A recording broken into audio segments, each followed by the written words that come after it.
Shalom, shalom, shalom, bien-aimés dans le Seigneur. Que la paix de notre Seigneur Jésus-Christ soit avec vous partout où vous allez avoir l'opportunité de nous suivre. Pour ceux qui, pour ceux qui nous suivent pour la première fois, en titre de rappel, notre émission s'intitule Changeons de mentalité et nous avons comme but de partager et d'édifier tout le monde, sans différence. Notre émission est à caractère chrétienne. Oui, l'émission se déroule en deux parties. La première partie, c'est en français simple et la deuxième partie en lingala simple. Et nous avons un verset de soutien que nous aimons partager avec vous à tout moment, que nous venons auprès de vous. Le verset se trouve dans le livre des Romains, au chapitre 12, au verset 2. La Bible déclare ceci, je lis au nom de Jésus-Christ, ne vous conformez pas au siècle présent, mais soyez transformés par le renouvellement de l'intelligence afin que vous discerniez quelle est la volonté de Dieu, ce qui est bon, agréable et parfait.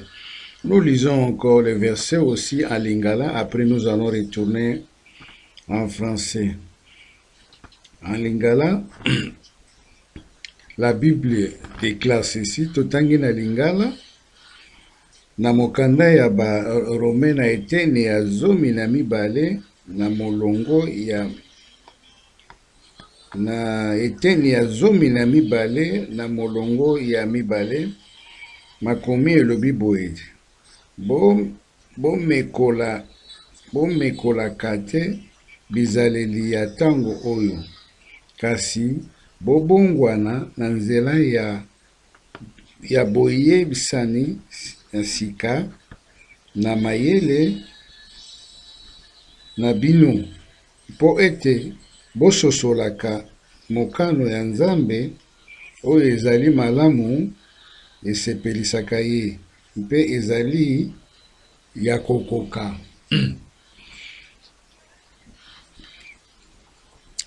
Aujourd'hui, bien-aimés, nous allons partager un sujet que beaucoup de gens écoutent mais ignorent. Et il y en a de ceux qui sont désintéressés. C'est-à-dire, nous allons partager et nous allons témoigner aussi ce que le Seigneur nous a montré à propos de l'enlèvement de l'Église et comment se préparer. C'est un titre de rappel pour ceux qui ne savent pas de quoi il s'agit et pour ceux qui mettent en doute le sujet et ceux qui détestent d'écouter et ceux qui sont désintéressés et ceux qui sont dans la confusion du temps aussi. Dieu le Père, le Créateur du ciel et de la terre, a annoncé la naissance de Jésus-Christ et sa mort pour le péché de l'humanité, plus de 4000 ans.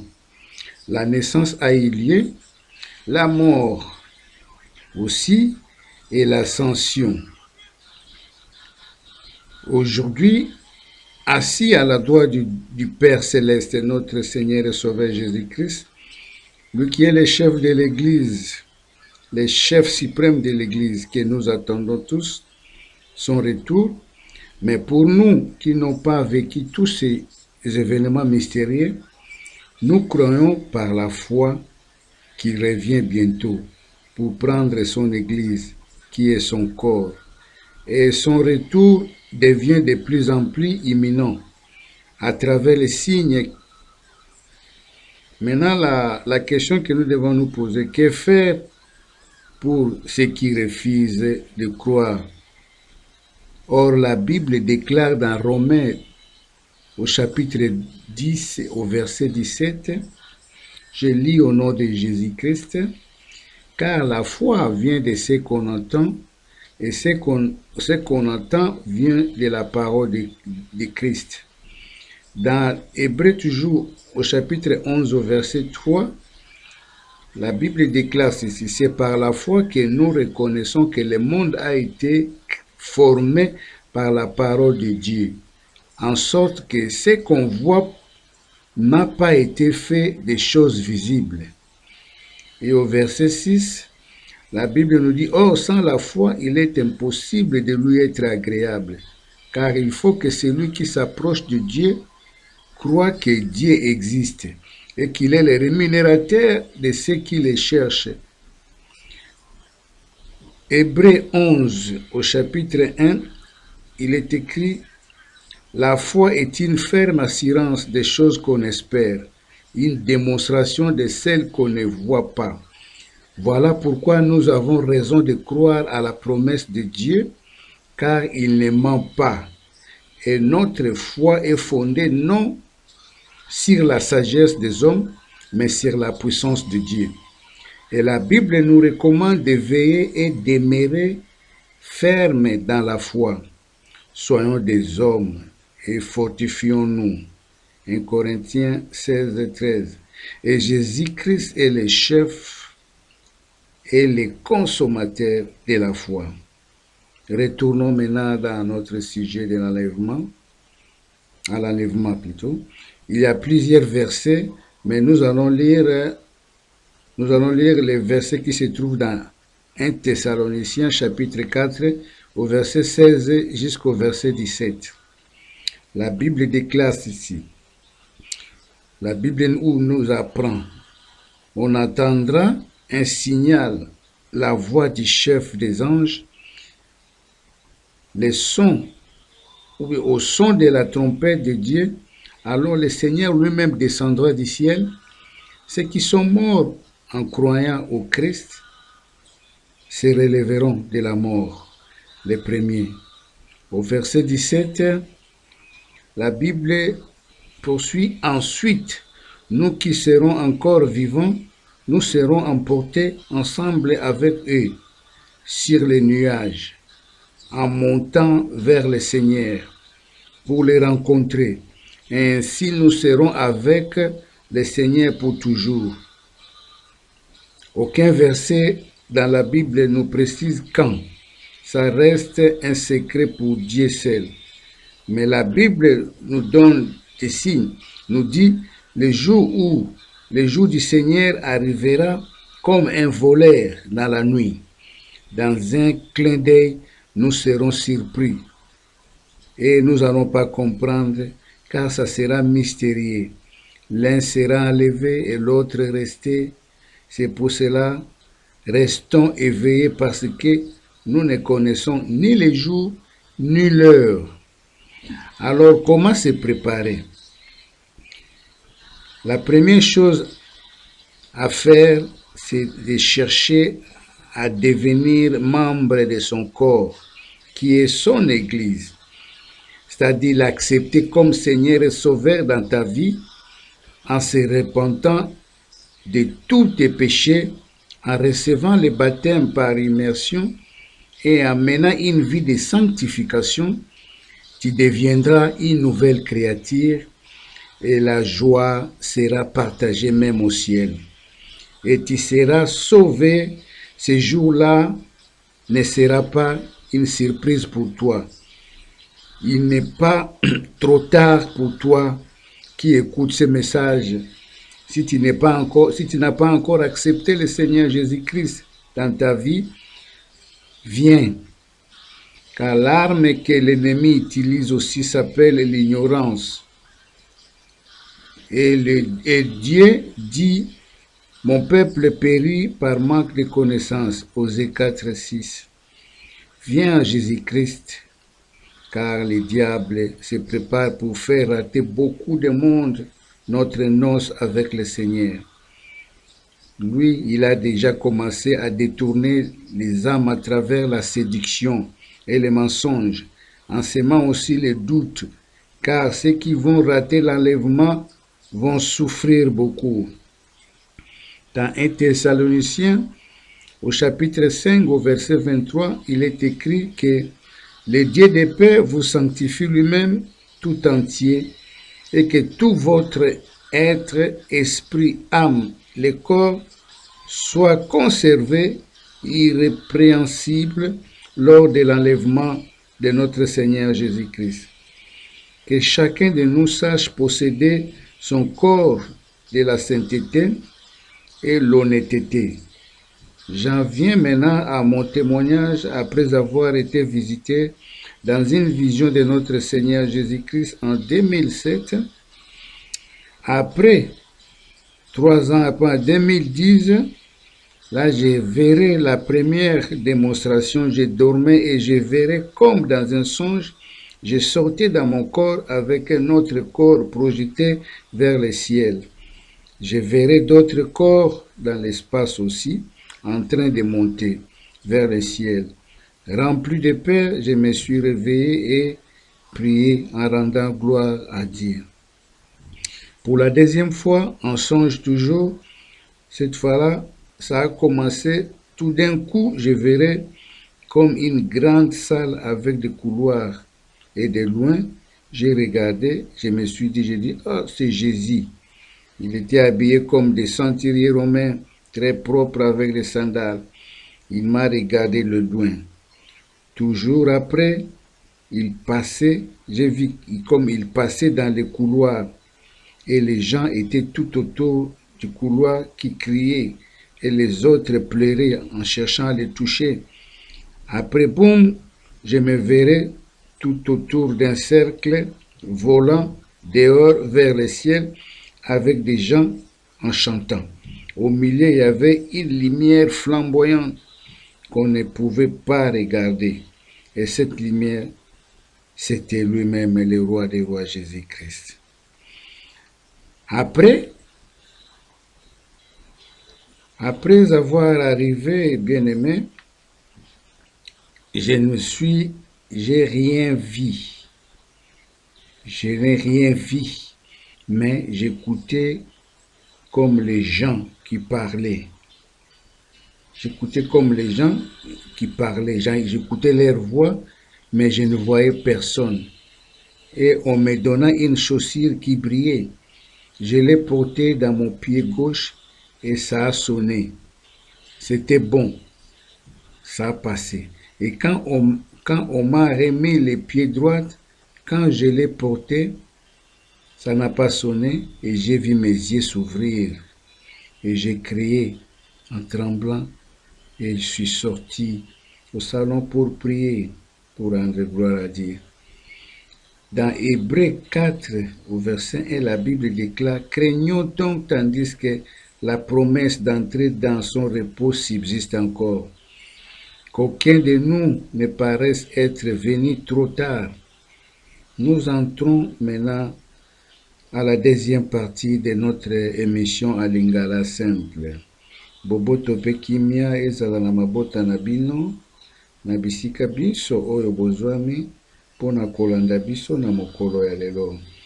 Lelo tokolobela mai oyo etali komemama na biso olikolo na mapata pona bokutani na biso na mokonzi ya Eklezia esantu Yesu Kristo. Na monoko ya Lifaransa babengi yango enlèvement de l'église. Tokolobela pe ndenge nini tokoki komibongama tokomilengele pe tokopesa témoignage na oyo Molimo Santu alakisaki biso mpona yango. Mpona bandeko na biso ebele oyo baza na kozanga koyeba pe baye bazali na kondima te, suti ba oyo balingi koyoka même pas na matoi na bango ke ekosalama to pe ekokokisama mokolo moko. Na yango totangaki na mokanda na bomoi oyo ezali Biblia, na mokanda ya yambo ya ba Tesalonika na eteni ya minei kobanda na molongo ya 10 na motoba tina 17. Makomi elobi boye, natangi na kombo ya mokonzi Yesu Kristu, pamba te tango kaka mitindo ekopesama na nzela ya koganga ya mokonzi ya baangelu mpe ya ekelelo ya Nzambe, ye moko nkolo akokita uta na lola mpe bato oyo basila kokufa kati na Kristo bakosekwa, bato ya liboso. Sima na yango, biso bato oyo tokozala na bomoi, na tango yango tokomemama elongo na bango kati na mapata mpona kokutana na nkolo na likolo, mpe na bongo tokozala elongo na nkolo libela na libela. Yango wana bolendisanaka na maloba oyo, na yango esengeli tozala na kondima ete mokonzi azali na nzela. Po lelo tozali komona bilembo nyonso oyo ekomami na mokanda na bomoi ezali kokokisama, se ndenge lokola elekaki na tango ya Noa. Mpo Nzambe akosaka te, alakaki te Yesu Kristu akobotama pe abotamaki. Alobaki te akoya mpona kobikisa masumu ya mokili, akokufa na ekulusu, bakobaka ye ekulusu likolo mpona masumu na biso, akosekwa pe nyonso ekokisama, azonga na likolo epai ya Papa, kuna esika avanda na loboko ya mobali. Mpona bozongi na mokolo, moto moko te ayebi, kasi Biblia elobi akoya lokola moyibi na butu. Na yango ndenge nini tokoki kosala mpona komibongama? Mpona yo ndeko oyo nanu oyambi Yesu Kristu lokola mokonzi pe mobikisi te, esengeli kobanda wana kozwa batisimo ya Molimo Santu pe kotika vi ya masumu, kotambola na kobanga Nzambe, kozala na vi ya losambo penza, epi kozala pe malamu na bato. Kozala malamu na bato, epi kolinga pe bato. Kolinga bato na bolingo ya solo. Pamba te soki mokolo wana ekuti yo, oza na masumu, okotikala, okokende te. Pamba te monguna pe azali komilengela mpona kokwesa bato ebele, mpona bamemama te na mokolo wana, na bamateya ya lokuta pe na kosala ete bato mingi bamesana na kolinga mingi bisengo ya mokili. Makomi elobi lisusu boye, banga Nzambe, tambola na kobanga Nzambe po te ozala malamu na bomoi. Mokonzi, natangi na kombo na Yesu, tika ete ye moko Nzambe na kimia abulisa bino na mobimba na bino. Tika ete mobimba na bino, molimo, elimo mpe nzoto ebatelama malamu na lolenge ete ezanga te na kopamela na mokolo oyo Yesu Kristu nkolo na biso akoya.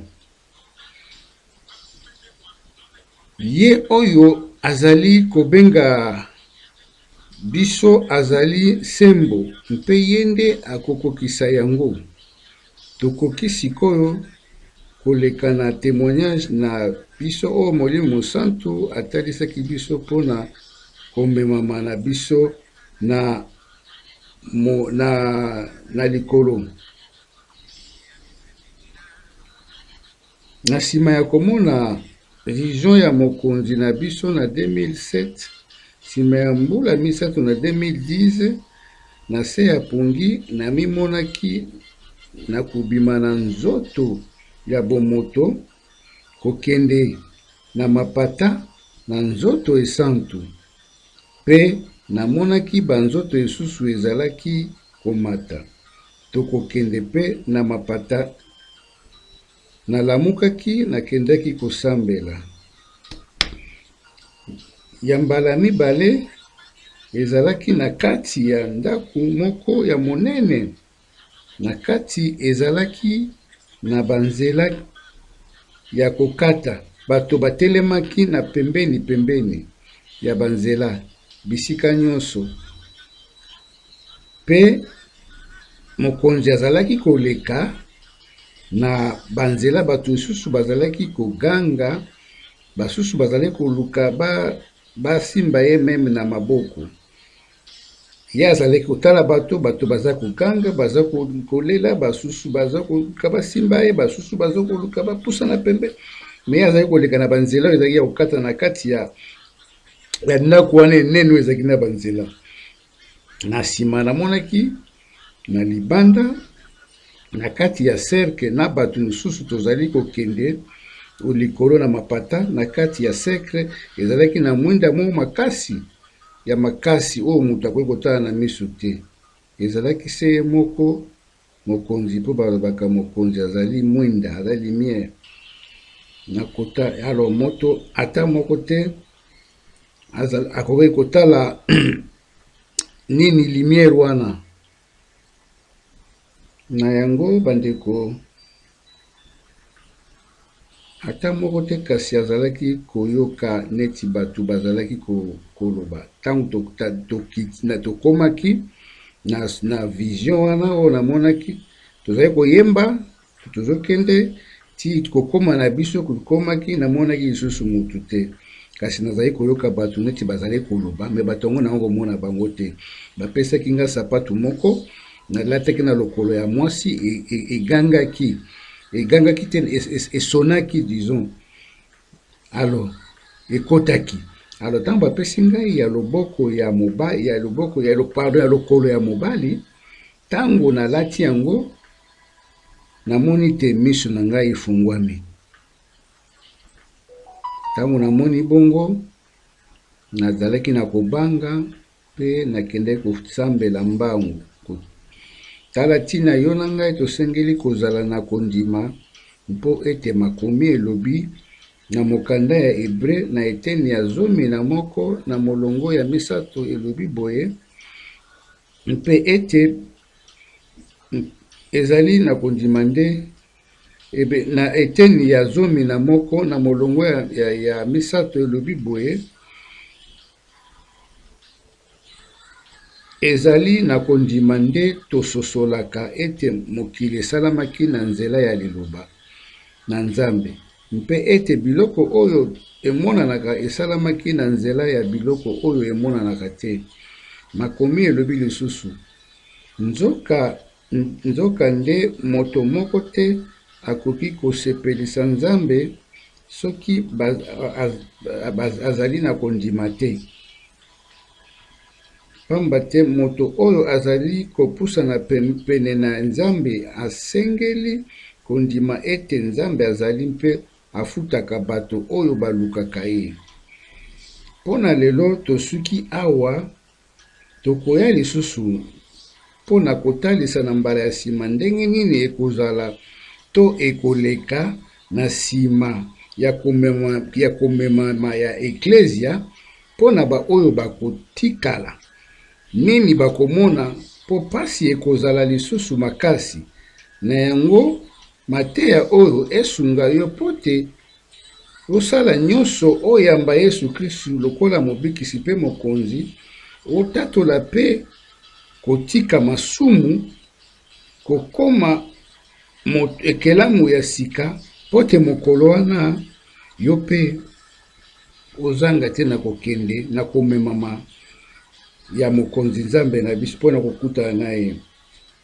Na yango tolobi te Nzambe abatela bino bien banso na bolingo na ye, kobosana te kosambelaka mpona libota na, mpona bisika, mpona mabota na famille, mpona mokili, mpona esika ozali, mpona bakonzi ya mokili oyo place ozali.